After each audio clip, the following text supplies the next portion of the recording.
Okay. Wala.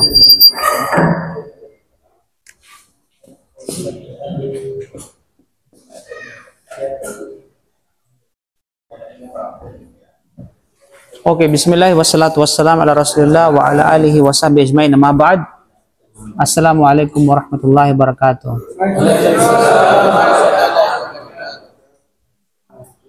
Lahat ng papuri at salamat ay para lang sa Allah subhanahu wa ta'ala, ang Panginoon ng sanlibutan. Tayo ay pumuri, tayo ay dumakila sa Allah at magpasalamat sa mga biyayang ipinagkaloob niya sa atin. Okay, bago tayo patuloy, ano ba yung huling natalakay natin? So, pasensya na po. Last week, wala po tayo dahil sa mga bagay-bagay na kinakailangan. Okay. Ano yung pinakahuling ano natin? So, tapos na tayo sa baboy, tapos na tayo sa... Yung mule, di ba natin nakuha yung mule? Yung mula? Sa mule. Yung bakal, ibig sabihin yung donkey.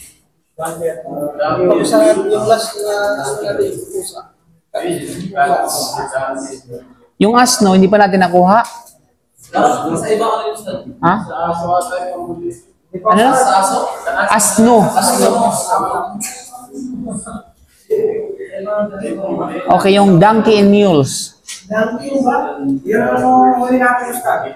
O, ang pinakauli natin is? Tapos na natin yun. Okay, tapos na natin yun.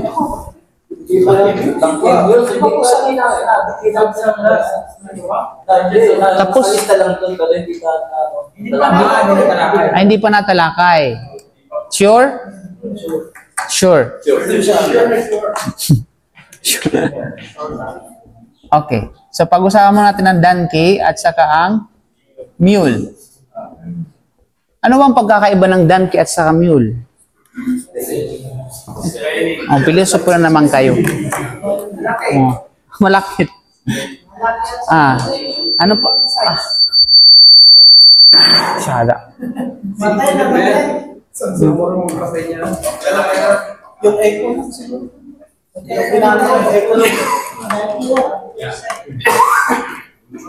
So, anong pagkakaiba ng donkey at saka mule?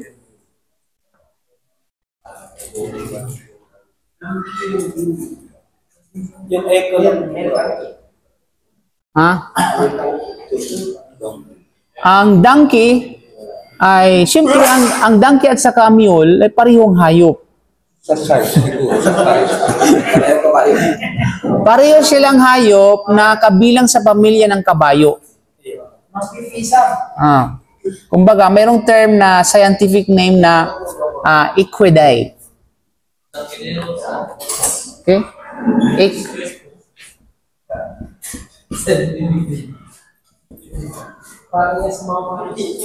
Ang layman term nito ay horse. Okay? So mga kapatid, ngunit mayroong silang pagkakaiba, yung donkey at saka mule. Although, ay mula sa pamilya ng tinatawag na kabayo. Ang donkey sa Pilipino ay ang asno. Tama? Asno. Okay? Or masasabi natin kabayong bisiro. Alam mo yung sa mga Tagalog, alam to yung mga bisiro. Yung maliit na kabayo. Ano? Buya. Buya sa Huwag mo haluan ng mga taga-Batangas na term. So, ang donkey is ang pure, pure bred na hayop. Pure breed. Pure breed na, Bisaya man. Okay. Mayroon itong sariling species, no? Species na ito yung sa scientific itong Icus africanus asinus. Pwede na. Okay. So, karaniwang mas maliit kaysa sa kabayo, may mahabang tainga, at kilala sa kanilang pagiging matibay at matipid sa pagkain. You know? So, ito yung ginagamit din sa pagbubuhat o paghila ng mga bagay sa mga rural na lugar. Especially, makikita mo yan sa Mongolian, sa Nepal, o maging sa Afghanistan, o Pakistan. Ginagamit nila, alam mo, siguro mas maano pa to mas malakas pa to sa Carabao eh. Okay? Maliit lang yun. Kaya nga, kinakargahan to, sumasakay si Umar bin Khattab. O si Umar bin Khattab, laking tao nun. Na kapag sinasakyan niya ang isang kabayo, ang lumalaylay ang kanyang paa sa sobrang tangkad niya. At sobrang laki niya. Oh. So, ang tinatawag na donkey. Ang mula or mule naman, mga kapatid, ay mula sa salitang Kastila na mula, sa English is mule. So, isang hybrid din o lahi ng dalawang magkaibang hayop. Okay? Ang mula, anak ng lalaking asno or jack donkey at babaeng kabayo or mare. Patay mo na nga yan, sada. Crossbred na siya, di ba? So magkaibang tribo ito.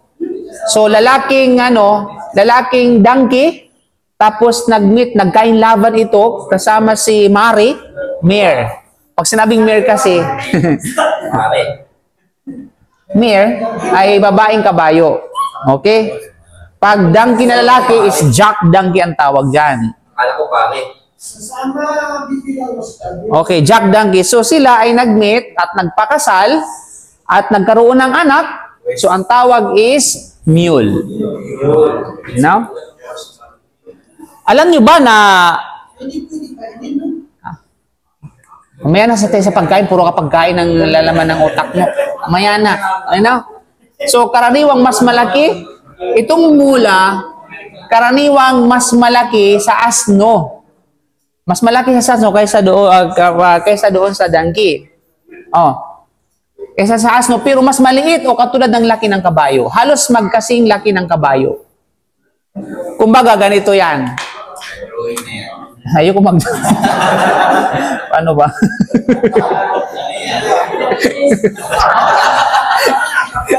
Ang sagwa. Oy, bilogin na lang natin. Ito yung kabayo. Ito yung mule. Ito yung mari, isa pa yung kabayo. Okay? Ito yung mule at ito naman yung donkey. Okay?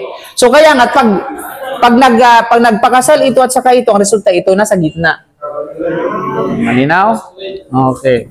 So yung mga kapatid, so mas matatag kaya sa kabayo, mas matalino kaya sa asno, at hindi kadalasan nakakabuntis. Yeah. Yung talaga mo, yung ganun talaga, subhanallah, ganun talaga pagkakalikas sa kanila. Hindi talaga siya kahit anong gawin niyang jug-jug sa hindi talaga siya nakakabuntis. Yes, yung gas nasa gitna. Hindi siya naglumaan yung lahi. Hindi siya dumadami. Bilang lang. Kaya nga't pag nag-meet lang itong dalawa, saka nagkaroon siya, pero hindi siya lumalaganap. Hindi nagkakalahi. You know? So, yun mga kapatid. So, walang duda. So, sa madalang salita, ang donkey ay isang natural na species. Ang mula ay isang hybrid na donkey at kabayo. Ang donkey maaaring magparami, ang mula ay hindi nagpaparami. Ang mula ay mas malakas kaysa sa asno. Pinagsama ang lakas ng kabayo at tibay ng asno. You know? So, yun mga kapatid. No? So, kung makikita mo, sino man pwede magbigay ng larawan ng mule? Meron ba kayo maipakitang larawan ng mule? No, let's add, let us check. Okay. Ito kasi mas malaki ito, mule.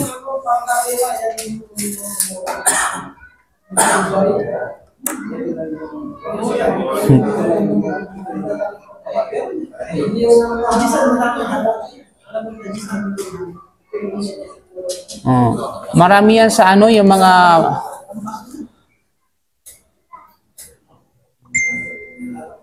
ito di ba akala mo kabayo pero hindi siya kabayo, mula siya, mule.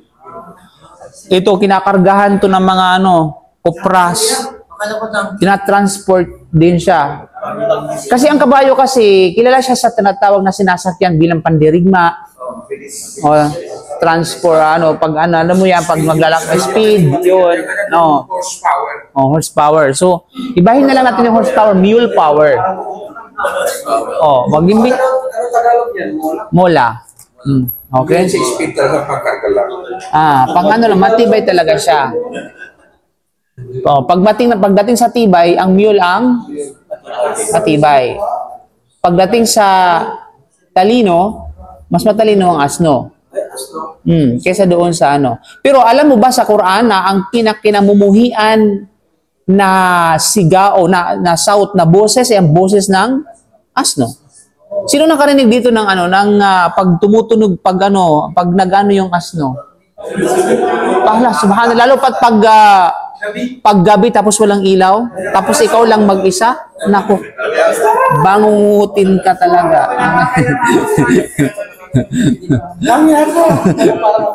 Hindi. Iba talaga siya. Parang boses siya ng syaitan. Parang daw kinakatay na tao sila. Okay? Okay. So, pag-uusapan natin ang tungkol dyan, mga kapatid, of course, hindi natin pag-uusapan yung kanilang pamilya, paano sila nagumami, o kaya yung personal na buhay nila. Pag-usapan natin yung pagiging malinis nila o pagiging marumi nila. Kung ito ba ay malinis ayon sa Sharia o kung ito ba ay marumi ayon sa Sharia. So ang himar o asno at bagal, ang himar sa Arabic term, ang donkey ay himar.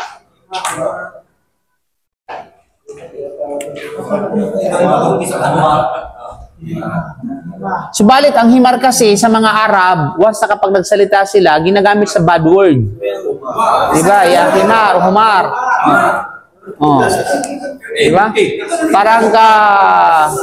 Parang sa atin ba, parang bumura na baboy ka, parang ano ba?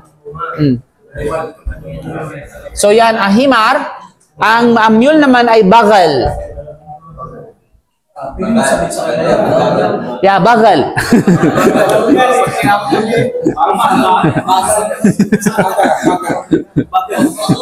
Okay.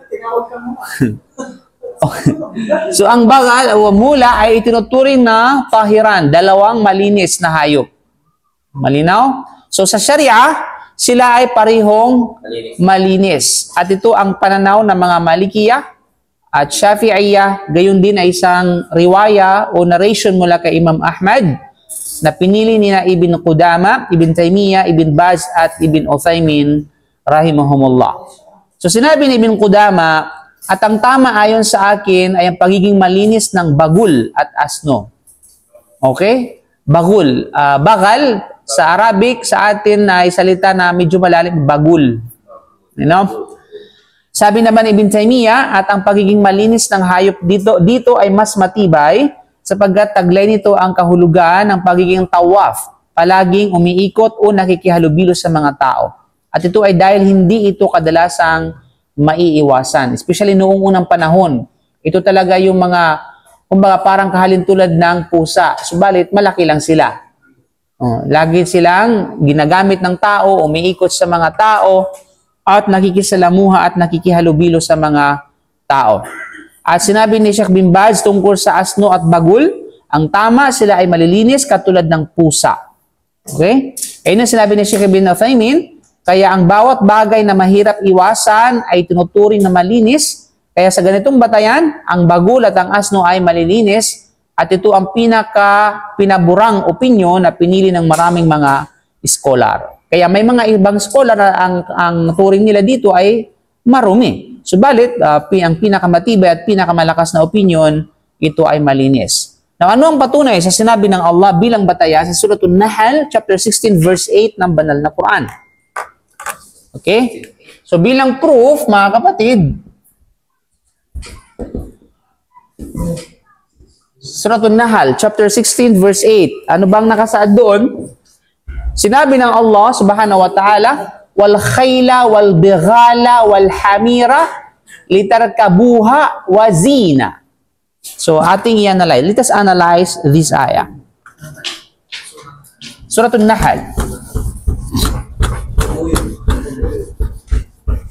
Ba't ang hirap i-resin itong ano ninyo, board ninyo?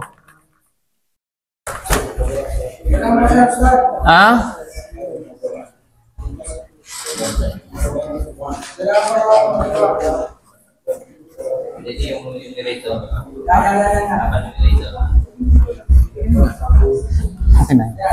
Okay.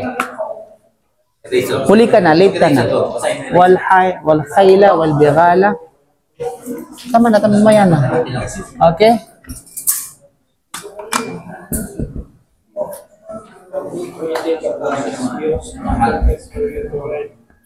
Wal bighala wal hamira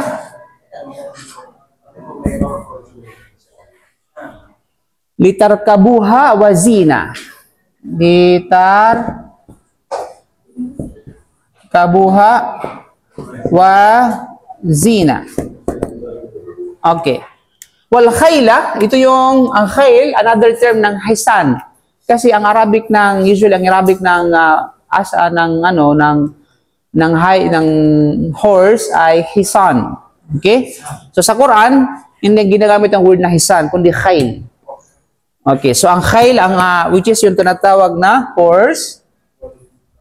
Wal bighala, ito yung bugol o bagol. Okay, mule. Na hamir, another term ng himar. Sa lokal, humar. Classical, himar or hamir. Okay? Na kung saan ito ay hamir. Hindi Amir. Saan si Amir? Okay. Sabi mo kay Amir, dandi ka pala. Okay, litarkabuha. So ito mga hayop na ito, sinabi ng litarkabuha ay sinasakyan ninyo. Ito yung focal point dito mga kapatid. Sinasakyan ninyo at bukod sa sinasakyan wazina, zina means decoration, palamuti. Okay? Adornment. Adorn. So ginagamit siyang tinatawag na palamuti. So si Hamir ay palamuti. You know? Now, ito yung batayan sa mga nagsasabi na malinis ang mga ito. Ito, mule at saka donkey.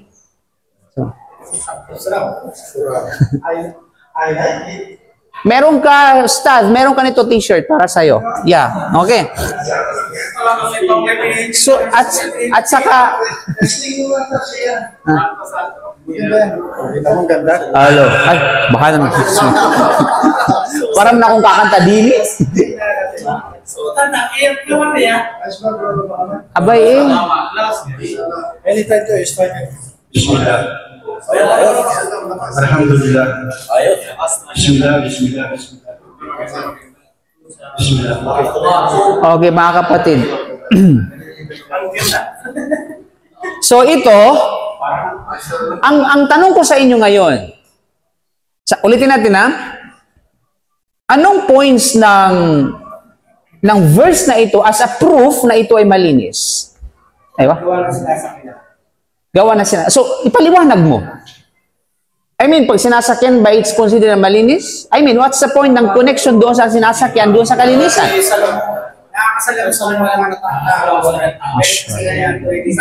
Tatalino talaga ng mga taga-Alhambra. Aywa. Kasi hindi sila kumakain ng karne. Ha? Huwag hindi. Hindi siya kumakain ng karne. Natanong mo sila? Kung di ba kumakain ng karne itong ng bagol? Aywa. Adornment. Okay? Adornment. Oh, palamuti. So, hindi tayo pwede magpalamuti ng haram. Tama? Mashallah talaga. So, mga istimbat ninyo, mashallah, tabarakallah. Okay. So, ano yung punto ng patunay? Tunay na binanggit ng Allah subhanahu wa ta'ala ang mga hayop na ito, una-una sa konteksto ng kanyang pagpapala at biyaya. Yung kontekst ng aya na yan, tumutukoy sa pagpapala ng Allah at saka biyaya ng Allah subhanahu wa ta'ala. Kasi kung babasahin mo yung kabuuan ng aya na yan, tumutukoy ito sa pagpapala ng Allah na ibinigay sa kanyang alipin. Biyaya ng Allah na ipinagkaloob sa kanyang mga alipin. Okay? At kung ang mga ito ay najis, kung itinuturing na ito ay najis, hindi sana ito ipinahintulot sa kanila bilang biyaya at pagpapala. Okay? Kasi hindi pwede maging biyaya at pagpapala ang dumi. You know? Kahit ni ipinahayag bilang bahagi ng kanyang tinatawag na biyaya. So yun mga kapatid.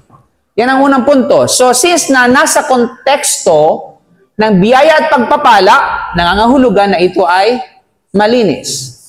Pangalawa dito, since na ang mga itong dalawa, ito kasi yung subject ng controversy dito Kasi ang horse, walang duda, lahat ng mga scholar nagkasundo sa pagiging malinis. Even the public, wala magsasabi na marumi yung kabayo.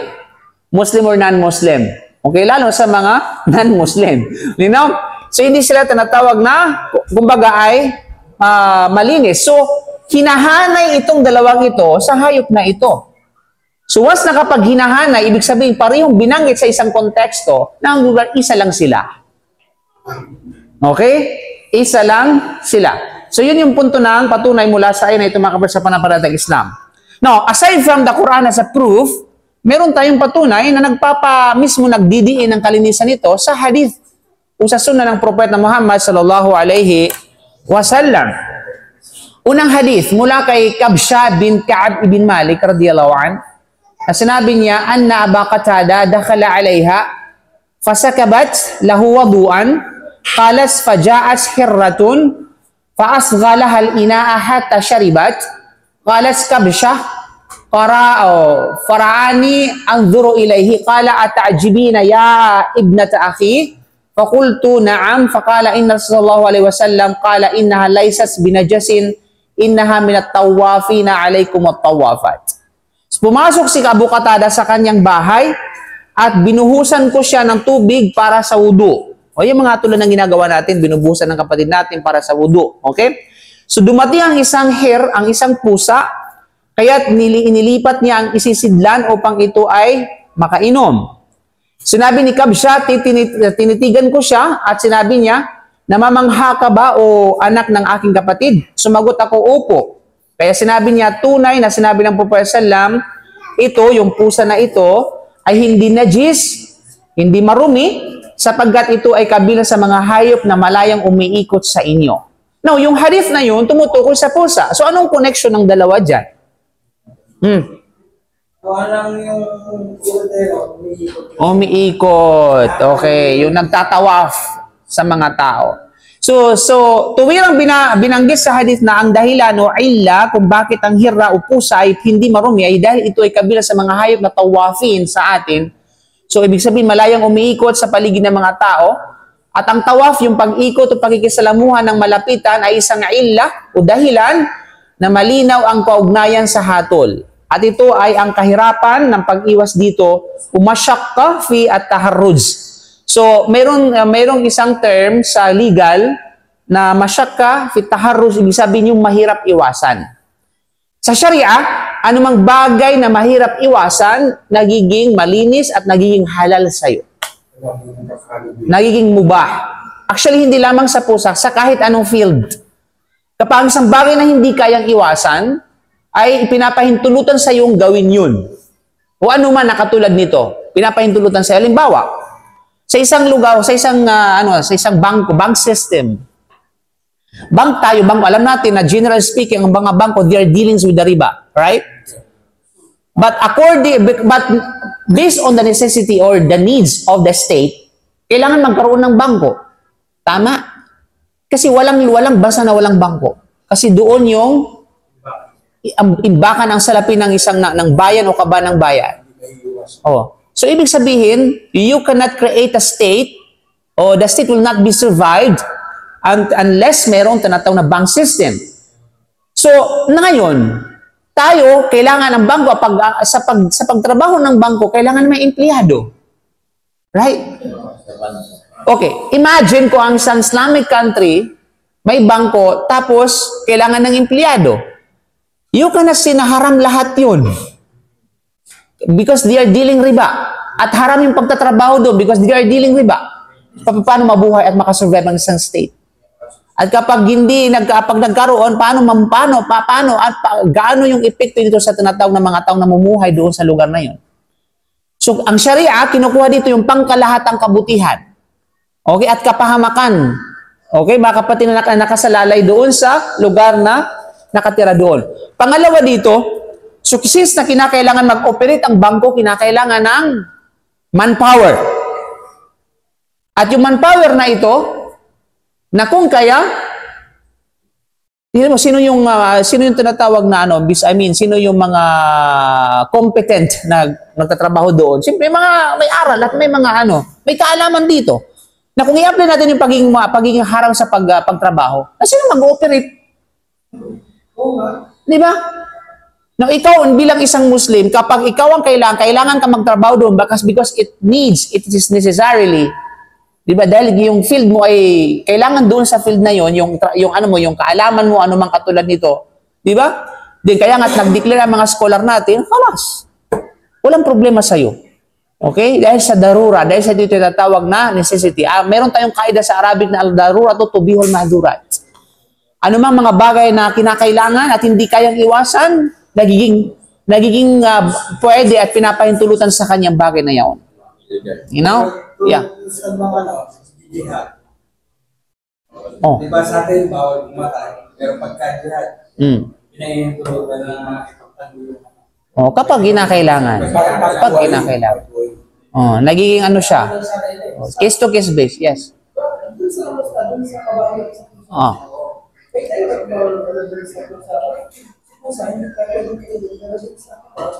Aha. Depende sa tinatawag na himar. Dalawang klase ng himar. Merong himar wahshi at merong tinatawag na himar mahalli. Ang himar mahalli, hindi pwedeng kainin. Mahalli, ibig sabihin yung yung domestic donkey. Ito yung kayang nakakaluboy mo na hindi mailap ba? Hindi siya mailap. Di pa kakatapos, mahandscap ka. Di pa ako tapos sa mga paliwanag. Malinaw? Samantalang yung himar wahshi, according sa hadith, yun yung pwedeng kainin. Yun yung mga wild donkey. May ilap na donkey na hindi mo makikita sa mga rural. Makikita mo yan doon sa kagubatan. You know? Oh. So, malinaw kapatid. Nakalal sa hadith yan. Kabayo, pwedeng kainin sapagkat yung mga sahaba, ginagawa nila yun noon. At merong hadith sa bagay na yan. Yes. Pagdating ka sa horse, there is no exemption. Although, may mga madhab na nagsasabi na ito ay makro. Sinasabi nilang makro kasi nga ginagamit lamang sa pandirigma. So kung kakainin, wala nang gagamitin sa pandirigma. You know? Okay. Alam mo ba na mahal ang karne ng kabayo? Oh, yes. Ano na? Di ba sabi niyo, allowed sa mga pwede magtrabaho sa kampo. Pero ba naman yung mga katulad natin gusto mag-open ng account? Okay lang po. Kaya tulad natin. Kinakailangan natin mag-avail ng account kasi to preserve the matter, to save the money or to protect our property, our money. So, kailangan doon now. Kaya may mga explanation dito ang mga ulama. Kung ang iyong pera ay walang ibang mapagtataguan para mapangalaga ng iyong pera, maliban sa bangko, gawin mo yun. Okay? Ang time di po, ibang usapan naman yon. Ang time deposit kasi kumikita kasi yung tinatawag na time deposit. Ang magiging haram yun kasi yung nanganganak yung pera mo nang walang ano naman, bawal yun. No, bawal yun. Yung time deposit. Ang dami bangko na, hayop tayo, bangko na naman kayo ng bangko. Lahat ng horse, walang exemption. Ha? Ang mule, may khilaf, ang talatawag na ano. Salam. Ano?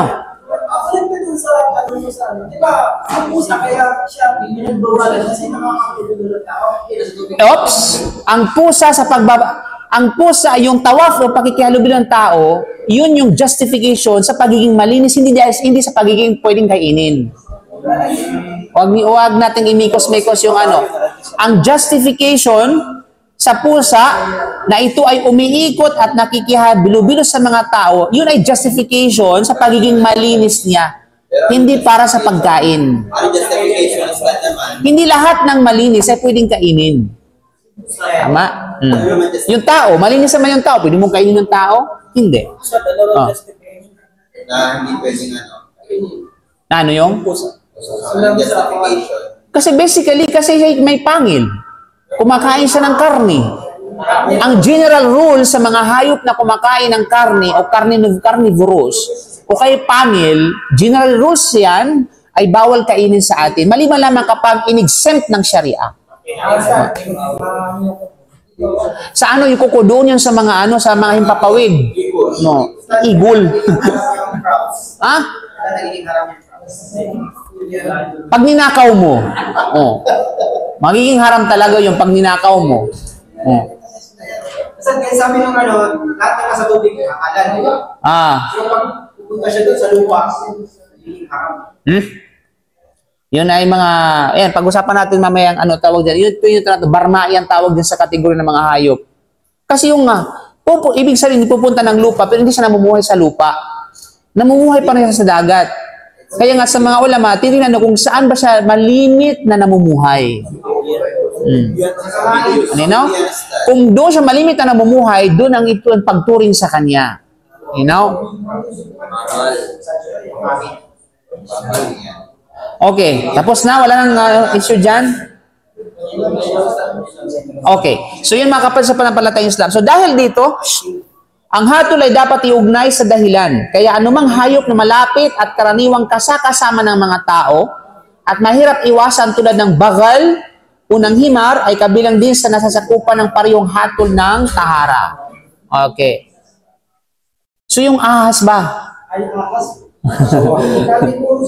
Nakikihalubilo ba yung ahas? Tahir na. Actually, yung ahas ay tahir. Malinis naman yung ahas. Pero hindi ibig sabihin na pwedeng kainin.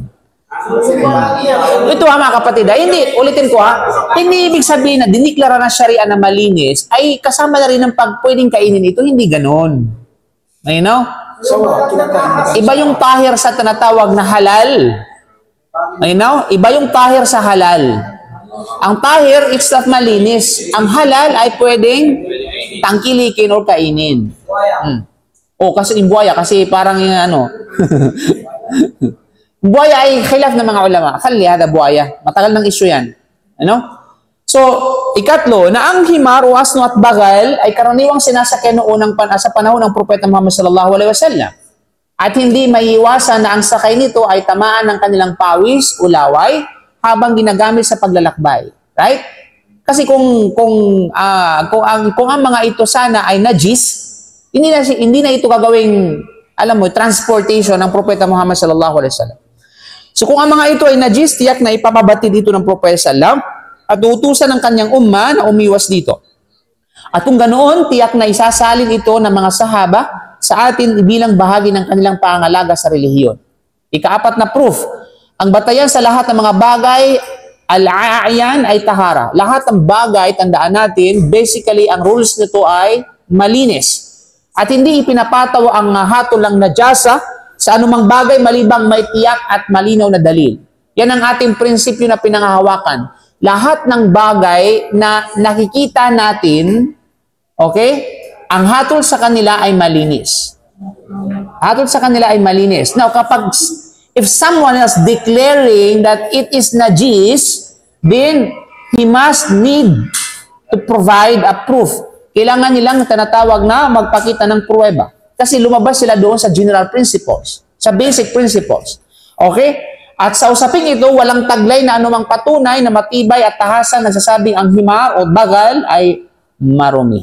So, malino tayo dyan? Okay. Kaya pwede nyo sakyan. Kung meron kayo nakitang asno, habulin nyo at sakyan nyo. Okay? Okay lang pa rin pagka nangangagat yung gusta. Ha? Nangangagat yun. Nangangagat nga yun. Totoo yan. So, nagiging bad words kasi yung himar. Kasi makupad. Kung di mo kasi ustad, hindi makupad. Kaya inaalala sa mga tao. Sa kupad kita na.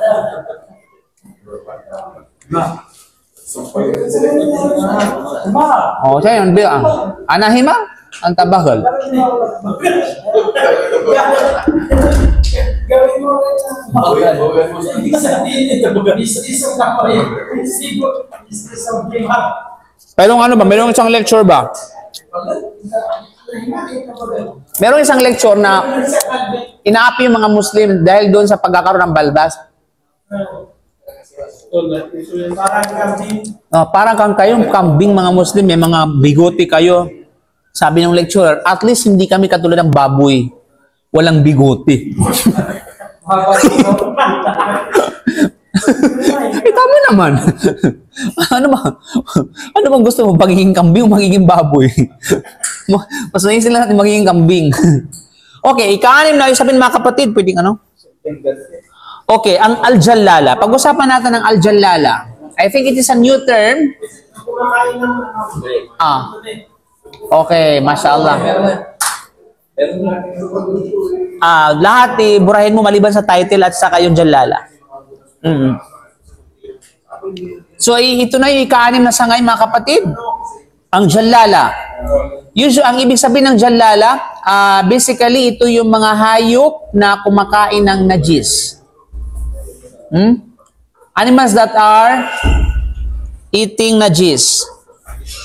So, of course, may mga iba't ibang sangay sa usapin na ito mga kapatid, no? No, bilang kahulog, bilang pagpapalawak na kahulugan ng jallala, literal na ibig sabihin ng jallala, literal meaning, ang jallala ay ang hayop na kumakain ng jilla at avira. Okay? Himar, ang kupad.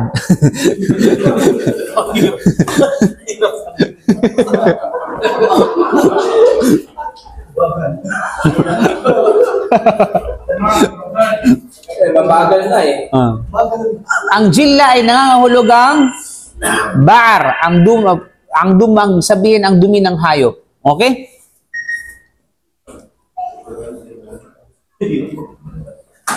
Okay. Animals that are eating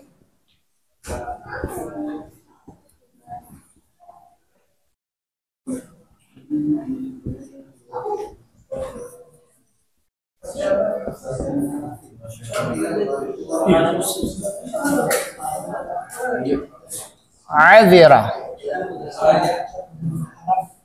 Okay. Ibig sabihin, ito yung mga hayop. O pag sinabing animal, huwag mo isali yung tao. Okay? Animals na kumakain ng jilla at saka avira. Ang jilla o avira, mga kapatid, ay dumi. Okay? Ito ay, kumbaga, ito ay tinatawag na Manok, pato. ito yung tinatawag na baar. Nino? Ang dumi ng hayop. Kumbaga, ibig sabihin ay dumi ng hayop. Now, sa literal na kahulugan, ito kasi literal. Ibig sabihin, animals, lahat ng animals.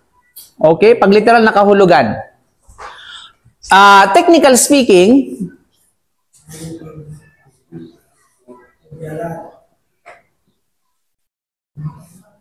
technically, ang ibig sabihin ng tinatawag na jallala, o ibig sabihin terminology ay according sa fiqh, ang jallala ay yaong mga Okay, ayaong ang karamihan ng kinakain nito ay najasa. Maruming bagay. Ibig sabihin, kumakain sila ng various na variety na pagkain, kabili na rito yung marumi. Subalit karamihan na kinakain nila ay marumi. Okay? So, may nagsasabi rin na ito ay ang hayop na makikita na sa katawan nito, ang mga epekto ng karumihan, gaya ng baho o pagbabago ng kulay o amoy. Meron ding ibang mga napaglalarawan na ibinigay ng mga scholar, ngunit ito ang pinakakilala. Kumbaga, makikita mo sa kanya, although naturally, yung pagkakalikha sa kanya is malinis. Subalit, dahil sa kumakain siya ng dumi, naapektuhan yung kanyang katawan. Marumi na rin yung kanyang katawan, makikita mo, dugyot na siya. Okay? Alam mo yon na doon siya nagtambling-tambling doon sa ihi, o ano man sa ano. Di ba yung pato ganun, di ba? Sa mga kanan yan, yung mga sipon, sa mga kumakain pala. Kumakain ng sipon, no? maliliit lang yung kain niya eh. Oh. Okay, sinabi ni Ibn Hajar, ang jallala ay tumutukoy sa hayop na kumakain ng jilla na binibigkas sa anyong kasra ang titik o jim at may tasdid. At ito ay ang dumi ng baar. Iginiit Ibn Hazm na ito ang natatangi lamang sa mga may 4 na paa. So sabi ng ilan sa mga ulama, ito yung mga hayop na yung jallala ay applicable lamang sa mga hayop na 4 na paa. That's according to Ibn Hazm. Okay, ngunit ang kilala at tanggap na opinion ay pangkalahatan. Either 2 paa or 4 na paa or 6 na paa. May 6 ba na paa? Joke. Okay, sinabi ni Sheikh Uthaymin, ito ay ang hayop na kumakain ng jilla.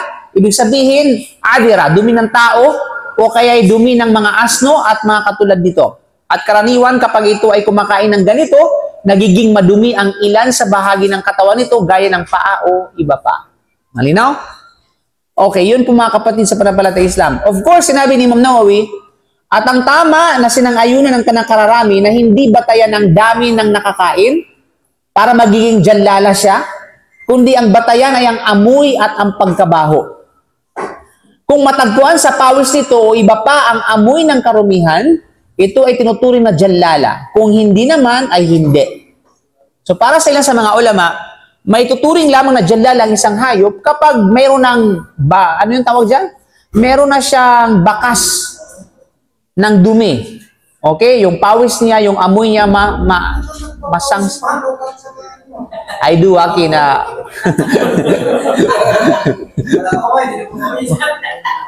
Uy, bakit? Pag lumalangoy ka ba, hindi ka pinapawisan? Hindi ako pinapawisan, kaya yung mga yung mga swimmer. Habang naglalangoy, hindi ka nag-aaral ng science. Okay. Tanungin mo si doktor. Diba? Google lang yan, Ustad. Totoo na. Habang naglalangoy yung isang tao, ibig sabihin na binabalutan siya ng tubig, pero hindi siya papawisan siya. Pinapawisan, hindi mo lang siya nakikita. You know?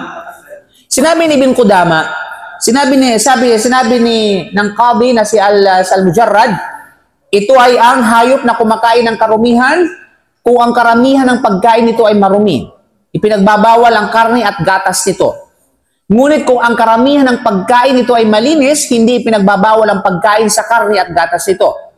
Ang pagtatakda sa jallala na base sa karamihan ng pagkain ay hindi namin narinig kay Ahmad at hindi rin ito maliwanag sa kanyang mga salita. Ngunit maaaring itakda ito batay sa kung ano ang madalas na kinakain nito at pinapalampas ang kakaunti.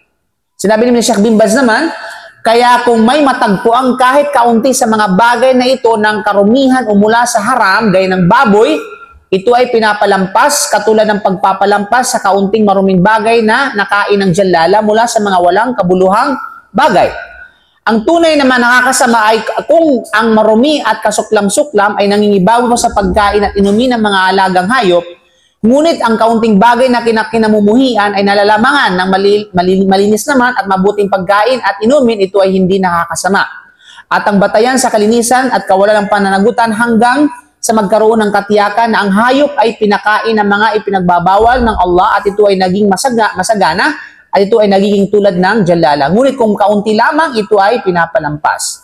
Okay? Sabi ni Sheikh Uthaymin, katulad ng jalala na ang karamihan ng pagkain nito ay karumihan. So maraming mga dawabit at mga scholar para maituring na jalala. Unang-una, yung pinakamalakas dito, maituring lamang na jalala ang isang, kasi pag ang isang hayop kasi jalala na, hindi pwedeng kainin at hindi pwedeng inumin yung kanyang gatas. Maliban lamang dumaan sa due process. At mamaya, tunghayin natin yung due process para maging malinis ito. Subalit, ang tanong kasi dito, paano maituring yung hayop na yun na jalala? So, nagkaroon ng mga iba't ibang opinion ng mga ulama. Kabilang sa malakas na opinion, magiging jalala lamang ang isang hayop kapag yung karamihan na kanilang kinakain ay marumi. Kumpara mo doon sa malinis. Nino? Kumpara doon sa malinis. Diba? Kasi minsan may mga hayop na, although malinis sila, pero hindi nila iwasan na, akala nila, marumi yun. Pero natikman nila, ay masarap pala. Diba? Ganun. Tulad ng pato. Diba? Hindi siguro naiwasan. Akala nila gatas yung sinisipsip nilang sipon. Oh. Kaya nalasahan nila na ito ay ano. Siguro, kaya napahilig na sila doon. Anyway, so yun yung ano pa mga kapatid. So kapag, alimbawa, hindi na naiwasan na kumain sila ng marumi, pero kunti lamang, pinapalampas yun ng Sharia. Hindi may tuturing na jalala yun. Oh. Yung aso, kahit pag kumain ng malinis yan, marumi pa rin yan kasi nga, itself, marumi na siya. Generally speaking, okay, pag linguistic meaning, may tuturing siyang jalala.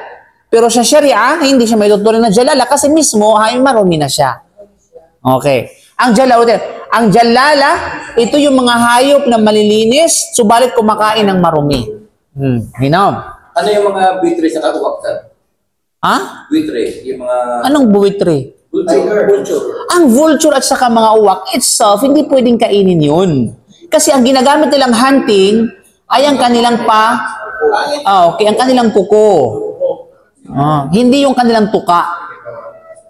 Kung ang mga ibon na ito, kapag ang kanilang ginagamit sa panghunting ay ang kanilang mga tuka, pwedeng kainin yun.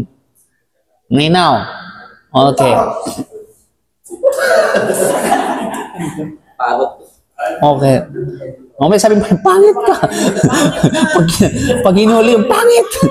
Pangit. Okay. So, ikalawang sangay, mga kapatid. Ang hato, actually, pag ginahin mo yung parrot, makamadimanda ka ng DNR. Una-una, ano ang hatol sa pagkain ng jalala? So, tapos na natin may turing. Kapag naturing na ito, ay jalala na. Dahil sa maskara, marami siyang kinakain na marumi. At umiipit na ito sa kanyang katawan, maging sa kanyang pawis, anumang katawan, at nangangamoy, marumi na siya. So, ipinagbabawal ang pagkain ng karin ng jalala at pag-inom ng gatas nito. Ito ang pananaw ng mga Hanabila, at ito rin ang pinili ni As-San'ani, Ash-Shawkani, at ito rin ang opinyong ipinagtibay ng Lujna Daima or Permanent Committee for Fatwa and Research sa Saudi Arabia. So ano ang kanilang sinabi dito mga kapatid? Sinabi ni Imam Ar-Mardawi rahimahullah mula sa mga Hanbali scholar, ito ay kabilang sa mga natatanging pananaw ng madhab. Sinabi ni San'ani, ang hadith ay patunay sa pagbabawal ng jalala at ang gatas nito. Gayon din ang pagbabawal ng pagsakay dito. Ang lantad na kahulugan ng hadith, kapag napatunayan ito ay kumakain ng jilla o dumi, ito ay nagiging haram. At sino mang nagsabing ito ay makruh lamang at hindi haram, ang kanilang dahilan ay ang ipinagbawal ay dahil lamang sa pagbabago ng lasa ng karne. At ito ay hindi sapat para sa tahrim. Batay sa patunay na kapag ang isang madhab o madhbu o kinatay ng ayon sa Sharia ay natunayan na ito ay hindi nagiging haram. Ngunit hindi lingid na ang ganitong pananaw ay salunga sa mismong anyway. Sinabi ng Shawkani, napatunayan ang pagbabawal sa pagkain ng laman nito at napatunayan din ang pagbabawal sa pag-inom ng gatas nito. At ang maliwanag na kahulugan ng mga hadith na ito ay pagbabawal sapagkat ito ang tunay na kahulugan ng nahi o pagtatakwil o pagbabawal. So yun po yung mga opinion nila mga kapatid. Ano ang kanilang patunay sa pagbabawal ng jalala? Bawal ang karne at bawal ang gatas. Sa hadith ni Ibn Abbas radiyallahu anhu, sinabi, Naha Rasulullah sallallahu alaihi wasallam an labani syatil jalala. Malinaw yung hadith. Sinabi niya, ipinagbawal ng Propeta Muhammad sallallahu alaihi wasallam ang gatas ng syat al-jalala. Ibig sabihin yung tupang sanay kumain ng dumi. Okay? So yung tupa mismo, malinis yun at pwede natin kainin. Pero once na kapag kumakain siya ng dumi, ay nagiging jallala na siya. Therefore, bawal sa kanya ang karni. Yan mismo, from the word of Prophet Muhammad sallallahu alaihi wasallam. Okay? So bawal. Malinaw yung mga kapatid. Ang hadith ito matatagpuan sa sa Sunan Abi Dawud at sa Imam Tirmidhi. At hadith pa mula kay Amr bin Shu'aib, mula sa kanyang ama, mula sa kanyang lulo na nagsabi, naha Rasulullah sallallahu alaihi wasallam yawma Khaybar an luhumil humuri al-ahliyah wa anil jallala an rukubiha wa akilahniya. Ipinagbawal ng Propeta sallam sa araw ng Khaybar ang pagkain ng karne ng mga maamong asno. Yung sabi natin kanina, yung domestic donkey. Ito yung batayan sa pagiging bawal kainin, yung domestic donkey. Okay, dahil pinagbawal ng Propeta during the Khaybar. Yung pwedeng kainin, yun yung donkey na wild. Okay, wahshi. At ang paggamit sa jallala, kung saan yung pagsakay dito at pagkain ng laman nito. So malino sa hadith yan mga kapatid sa panampalatayang Islam. Malino, there's no argument for that. Okay, on that. Kasi yan ay may pinatunayan na sa Sunan Abi Dawud at nasa Imam Ahmad at mula sa mga tagapagsalaysay ng hadith. Now, kaya at yung punto ng patunay, ang dalawang hadith ay tuwirang naglalaman ng nahi o pagbabawal mula sa Propeta sallam. At ang pangunahing kahulugan ng pagbabawal sa usulul fiqh ay tahrim. Isabihin talagang definitely na ito ay haram. Malibang may batibay na patunay na nagsasabing ito ay hindi haram kundi makruh. Kaya nga sa Sharia, ito meron tayong ng usulul fiqh. Pag ang nahi, basically ang kahulugan ng nahi, sabi nahi pinagbawal. Okay? Basic na kahulugan ng nahi according sa usul fiqh ay bawal, tahrim, haram. Okay. Pero once na kapag mayroong external proof na lumalabas sa pagiging haram papuntang makruh, then therefore magiging makruh ang isang bagay na haram. Ang isang bagay na pinagbabawal. Okay, meron tayo dito nahi. Meron tayong word na nahi. Ito ay pang-college ito, pang-attorney itong term na ito. Para maging attorney naman kayo. Okay? Nahi. Ibig sabihin, pag sabi mga teksto, naha Rasulullah sallallahu alaihi wasallam, ipinagbawal ang Propeta. Nahi, ibig sabihin ay pagbabawal. Ang pagbabawal, mayroong dalawang application. Una, yung tinatawag na tahrim, which is yung kinuha yung word na haram. Pangalawa, yung tinatawag na karaha. Doon kinuha yung word na makruh. Ang makruh, kabilang din sa tinatawag na kategorya ng pagbabawal. Pero tandaan natin, pag once na mayroong nagpahayag sa inyo na ipinagbabawal ang Propeta Muhammad sallallahu alaihi wasallam, huwag agad pumasok sa isip na haram. Okay? Kasi dalawang klase ng pagbabawal. Tahrim, makruh. Okay, malinaw? Okay. No, anong pagkakaiba ng tahrim at saka makruh? Tahrim, haram talaga, definitely bawal. Kapag ginawa mo, may kasalanan ka. Ang haram. Tulad ng halimbawa, alak. Pagkain ng baboy. Oh. Definitely, totally haram talaga yan. Ang makruh, pinagbabawal siya, ngunit kapag ginawa mo, wala kang kasalanan. Pero pag iniwasan mo for the sake of din, may gantimpala ka. Oh, yun ang makruh. Halimbawa, mga makruh, katulad ng makruh ang pagtulog after ng asar. At maghrib asar. Makruh. Magbabawal siya, pero sa kategory na, sa na makruh? Sa level ng makruh. Inibig sabihin na kapag natulog ka ng asar, may kasalanan ka na agad. Okay? Makruh siya. Kasi may mga ilang mga batayan. So, although, ginamit doon sa hadith ay pagbabawal, naha. Okay? Pero ang meaning nun ay makruh. Now, sa Sharia, sa usul fiqh, once na kapag binanggit sa teksto, yung nahi, ang basic o pangunahing kahulugan nito ay papasok agad sa tahrim. Yun talaga yung original na kahulugan niya. Bawal. Kapag walang dalil o external proof na lalabas sa pagiging haram, okay, walang external proof, ay mananatili siyang haram. Pero kung merong external proof na lalabas sa pagiging haram papuntang makruh, then yung haram magiging makruh. You know? Ibig sabihin yung pagbabawal magiging makruh. Hindi yung pagbabawal magiging haram. Ulitin ko ha. Naintindihan?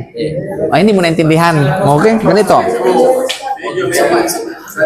Ang pangunahing kahulugan ng pagbabawal or nahi ay tahrim. Haram. Kapag walang external proof, okay? Sandali lang. Kapag walang external proof na maglalabas sa pagiging haram ng isang bagay, mananatili siyang haram. Yung pagbabawal na ito magiging haram. Walang external proof na lalabas sa pagiging haram. Subalit kapag mayroong external proof sa isang bagay na lalabas sa pagiging haram, papuntang makruh, therefore, ang pagbabawal na yun ay magiging makruh. Kasi meron ng external proof. Okay?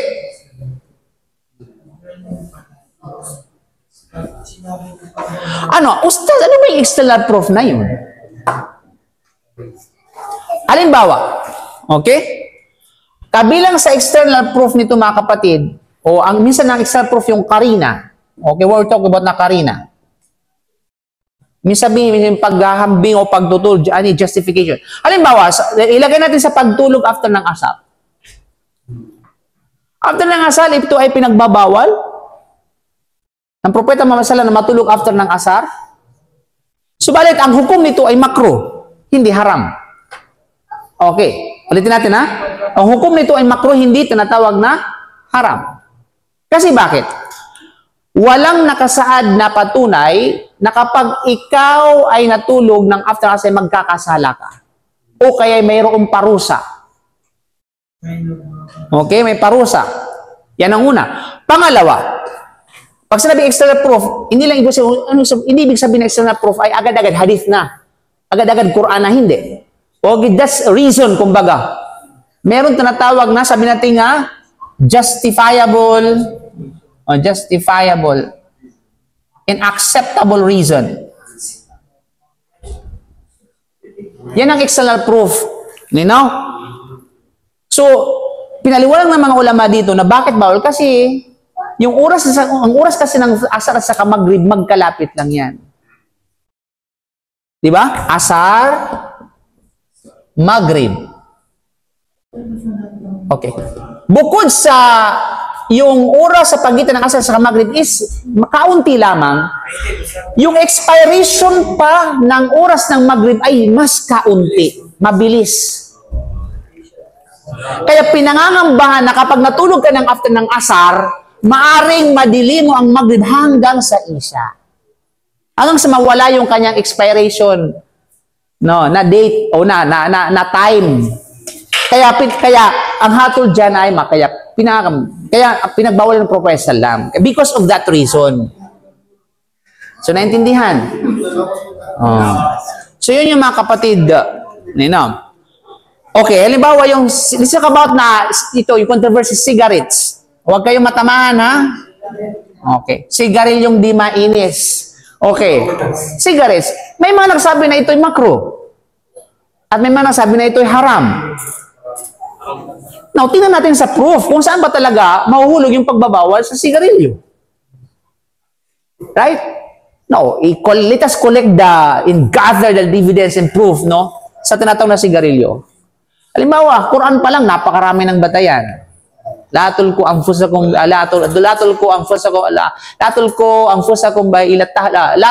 aidikum la taqtulu anfusakum. Huwag niyong patayin ang inyong mga sarili. Latul ko bi aidikum ila tahluka. Huwag niyong itapon ang inyong mga sarili sa kapahamakan. You know? Yun yung, sandali lang, di pa ako tapos magpaliwanag. Pinabara mo eh. Then, of course, sa hadith, marami sa tinatawag na hadith. Nandiyan pa yung tinatawag na principle ng Sharia. Na kung sa anumang bagay na la dara, wala dirar. Di ba? Huwag kang gumawa ng kapahamakan. Huwag kang maging dulot ng kapahamakan sa iba. And according to the study, kumbaga yung inhaler, doon sa usok na sigarilyo, nakatabi mo naman ng sigarilyo, pero inhaler siya, mas matindi yung epekto kasi doon sa mismong naninigarilyo. Diba? I mean, government smoking is dangerous to your health. Government is declared already, this is a dangerous to your health. Diba? So maraming tinatawag na pruweba.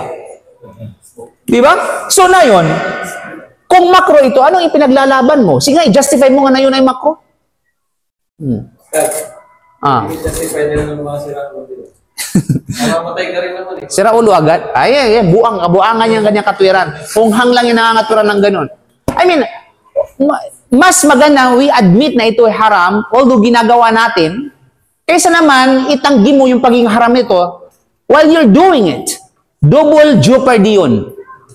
Kasi pag maging dual jeopardy, pinasinungalingan mo ang Sharia, gumagawa ka pa ng bawal. Double jeopardy yun. Dalawang violation yun. Whereas kapag, yes, totoo naman kapatid, haram talaga, pero hindi ko maiwasan eh. Then eventually naman, ginagawa ko ng paraan na maiwasan. And that's good. Kasi may plano siya magbago. At the same time, hindi niya pinasinungalingan ng Sharia. Hindi niya ginastify yung Sharia, no, yung para lamang para mapalabas na tama yung, alam mo, may mga tao kasi gumagamit ng mga prinsipyo para lang may pagtanggulan kanilang sarili. Kahit mali. Di ba? Mas less yon. Mas maganda niyang umamin ka na ito ay haram, ngunit ginagawa mo kasi hindi mo maiwasan. And you are trying you're trying the best ika nga to make the new version of yourself. No. So yun. Mas acceptable yun. Mas diba? Even Adam sa inamin yung pagkakamali niya. Diba? But of course, we're not encouraging. O sige, okay lang gumamit ka ng ganyan. O wala, we're not encouraging syempre. Mamapalis daw yung isip nila pagka nakatapat niya. So, mga bubo yung hindi naninigarilyo. Tapos sila yung matatalino. Pagka yung Okay, dahilan lang nila yan. Okay. Dahilan lang nila yan. Anyway. Sabi pa rin nila na pwede na raw dito yung alak sa Jedi. Kaya inom sila ng inom. Ay, hindi ibig sabihin na pwede na sa Jedi, pwede na sa Sharia. Ang gano'n lang naman yan eh. Nino? Basta, yung paninigarilyo daw, hindi daw nakakatanda. Tino may mukha ng nanigarilyo. Sabi natin nakakatanda. Kasi Ikumpara sa mukha mo na hindi nanigarilyo. hindi tumatanda, maaga na mamatay. Naisahan ako dun ah.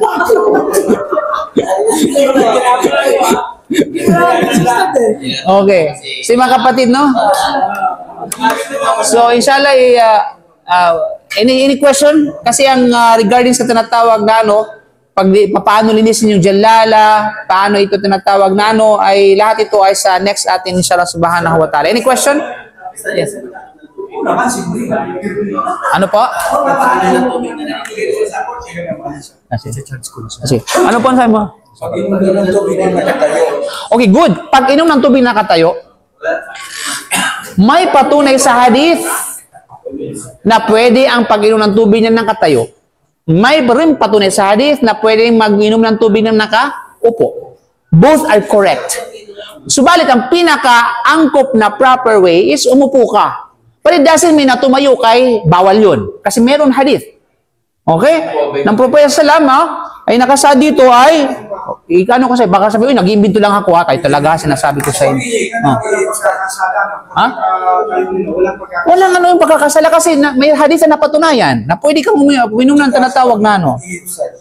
Ha? Pero may plano sa pag-inom. Ano po? Saan sabi mo, biglang yung uminom ka nakaupo at biglang ka tumatayo? Ha? Wait lang. Isa-isa lang, ha?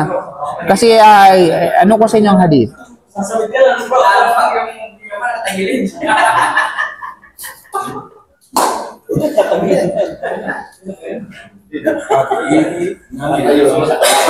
Okay. Ang pag-ihi na pagtayo, ay lahat ng ito ay napatunayan. Pero case-to-case base yan. Sa lahat ng karamihan na ginawa sa salam ay nakaupo siya. Pero may mga pagkakataon na kung saan ay nakatayo siya kasi nga yun yung kailangan eh. Pumunta siya doon sa tambakan ng part sa mga Hudyo. Diba? Tapos ay medyo hindi siya pang private. Kumbaga at nahihina siya, uwi siya na nakatayo. Okay. So, ang pag-inom habang nakatayo ay pinapayagan. Sa Sharia ito'y mubah. Kung may pangangailangan, ngunit ang sunnah ay uminom ng nakaupo. You know? Ito ay mas malapit sa kababaang loob, of course, kaayusan at pagsunod sa gabay ng Propeta Salam. Anong dalil? Ang Propeta Salam ay karaniwang umiinom na nakaupo. No, nahar sallallahu alaihi wasallam yashrab ar-rajulu. Mayroong isang hadith na nagpapatunay na nakatayo Yung pagtayo, pinagbabawal ng salam. Sinasabi natin kanina. Okay, pinagbawal ng propeta Muhammad sallallahu alaihi wasallam ang sinumang uminom na nakatayo. Subalit yung pagbabawal na ito ay makro kapag hindi kinakailangan. Sa ibang riwaya, faman nasiya falyashrab qa'idan. At sinumang nakalimot, uminom ng nakatayo ay uminom ng nakaupo. Ibig sabihin, kapag sinumang nakalimot na uminom ng nakatayo ay uminom ng nakaupo. Okay? So nangangahulugan dito, sa hadith na riwaya na yon, kung sino man nakalimot na uminom ng nakatayo, ay umupo siya. So ibig sabihin, pinapahintulutan sa ibang kaso ng pagtayo. Okay. May hadith din ang profesor na uminom na nakatayo. Hadith ni Ali bin Abi Talib. Ra'aytun nabiyya sallallahu alaihi wasallam yashriba qa'iman. Na uminom habang nakatayo, nakita ko ang propeta ng sallam. Hadith yung Sahih Bukhari. Sahih Muslim. Okay? So ipinapakita nito na ang pagbabawal ay hindi absolute na haram, kundi ito ay sa adab o tinatawag na sunnah. At may rukhsa o pahintulot kapag kailangan. Kaya to reconcile both narrations, di ba? Kaya makikita mo situation sa unang hadith, pinagbabawal niya yung pagtayo ng yung pag-inom na nakatayo. Sa ibang hadith naman, siya mismo sa kanyang sarili, nakita ni Ali bin Abi Talib na uminom ng nakatayo, di ba? So dito, wag natin sabihin salungat, bakit ganun salungat ang syariah niyo? Hindi pwede. Magsabing kasi ang syariah ay hindi pwede magkasalungatan. Yung understanding yung tao ang may pagkakasalungatan. Kung parihong napatunayan na authentic yung hadith, walang pwede na i-reject mo yung isa at tanggapin mo yung isa. Hindi pwede yan. Kung lahat ng mga hadith na ito na magkabilaan, okay, kumbaga ay contradiction, parihong authentic, hindi mo pwedeng kunin yung isa at bitiwan yung isa. Hindi. Lahat paniwalaan mo. So how would you believe? Paano maging katanggap-tanggap yung parehong contradiction tapos may tatanggapin mo tapos paniniwalaan mo samantalang contradiction? Hindi ganon. Ang ibig sabihin nun, reconciliation. May mga basically, ang propeta Muhammad sallam, sa lahat ng pagkakataon, umiinom siya ng nakaupo at ipinagbabawal na yun. Okay? Kapag uminom ng nakatayo. Pero dahil sa pangangailangan, okay, sa mga bagay o panahon na kinakailangan na tumayo at there is no, kumbaga, walang ibang maano na option, kundi tumayo ka, hindi tumayo ka. Halimbawa, wala ka ng uhaw ka. Tapos wala kang maupuan, nasa bus ka, uhaw na uhaw ka. Ano ang gawin mo? Ganun ka doon, tapos tatayo ka doon, para kang sunga. Di ba, wala kang maano. I mean, practically speaking. So may mga cases yan na pwede kang uminom ng nakatayo. Okay? So yun yung mga kapatid sa panampalataya. Kaya nga sabi ni Imam Nawawi, ang pag-inom ng nakatayo ay hindi haram. Ito ay makruh, hindi ka nais-nais kung walang dahilan. Sabi ni Sheikh Uthaymin, mas mainam ang pag-upo sa pag-inom pero pinapayagan ito kung hindi maginhawa ang umupo. Halimbawa, may pigsa yung puwet mo. Alam nga namang uminom ka habang titiisin mo yung sakit para lang makainom ka. Di ba? Isyada. Halimbawa, kay sabi ni Ibn Qayyim, lahat ng kilos ng propeta Muhammad sallam ay may hikmah. Lahat ng kanyang kilos ay mayroon tinatawag na wisdom. Okay? Kaya't umiinom siyang nakatayo kung may dahilan. You know? Yes. Of course, that's another explanation ng mga ulama. Kumbaga, yan ay tinatawag na hindi siya direkta kasi ang sunnah is kanan.